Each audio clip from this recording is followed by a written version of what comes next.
Bom, pessoal, voltando, né? O computador ali que eu estava gravando reiniciou, então eu iniciei a gravação. Bom, eu estava falando sobre o Popper, né? Então, quem era ele? Então, um filósofo muito importante da nossa época, né? Viveu até década de 90 e o que ele fez de mais relevante foi criar toda uma filosofia própria, né? Que tem, por exemplo, o que se chama de método indutivo, né? Como principal resultado do trabalho dele, né? Vocês já devem ter ouvido essa palavra aí, esses tipos de método científico, né? Método indutivo ou método dedutivo, né? O que é o método dedutivo? O método dedutivo, você deduz o resultado final da sua observação com base em opiniões, em deduções, né? Então, você deduz o seu resultado final a partir, ou a sua conclusão final, a partir dos resultados que você observa. O que é o método indutivo do Popper? Você induz o resultado antes de ter, você induz a sua conclusão antes de ter o resultado. Não induz a conclusão no sentido de falsificar, criar, tá? Mas você faz basicamente uma previsão.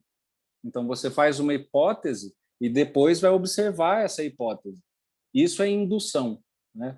O que é dedução? É você observar o resultado primeiro e daí sim, a partir disso, deduzir a sua conclusão. Então, o Popper foi a pessoa, foi o filósofo responsável por toda essa corrente de método indutivo, né?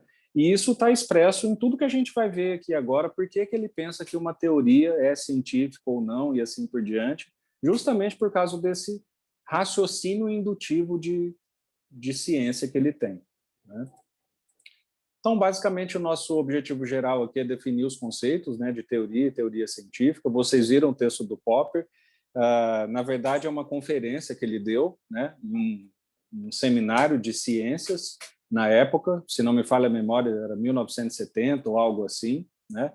E, claro, a primeira coisa que a gente tem que ter claro aqui, pessoal, se a gente está falando sobre o que é uma teoria científica, o que é uma teoria sem ser científica, né? Qual que é a validade da teoria para a administração, como que eu posso orientar a minha prática a partir da minha teoria. Se a gente está falando sobre isso tudo, a primeira coisa que a gente tem que ter claro aqui é o que é uma teoria, né? Quando a gente fala essa teoria é isso ou isso ou aquilo, o que é a isso que a gente está se referindo como teoria, né? O que é teoria de fato? Vejam, não científica ainda, tá? Não estamos ainda discutindo o caráter científico ou não da teoria. A gente está aqui só discutindo o que é uma teoria, né? E teoria é o que vocês, em geral, podem pensar livremente. Não é algo difícil da gente entender o que é uma teoria, né? Por quê? Porque é um conhecimento descritivo sobre como algo necessariamente vai ocorrer de acordo com aquela teoria. Ou seja, você descrever uma realidade que pode já existir ou ainda não existir, então descrever essa realidade sobre como ela pode acontecer. Por isso que eu falo para vocês, quando a gente fala de planejamento estratégico, de cenários estratégicos, isso é por si só já uma prática da teoria.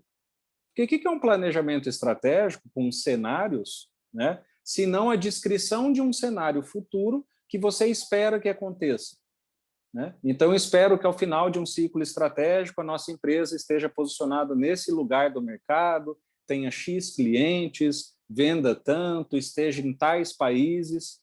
Quando você coloca isso como meta, o que está sendo feito ali? Uma teoria sobre como as coisas vão acontecer entre o presente que você está e o futuro que espera ali na frente, sei lá, 3 anos, 4 anos, 5 anos, qual que é o ciclo estratégico. Então, isso é uma teoria, né? É uma descrição sobre como você acha que algo vai acontecer. Como, onde, quando, por que algo vai acontecer.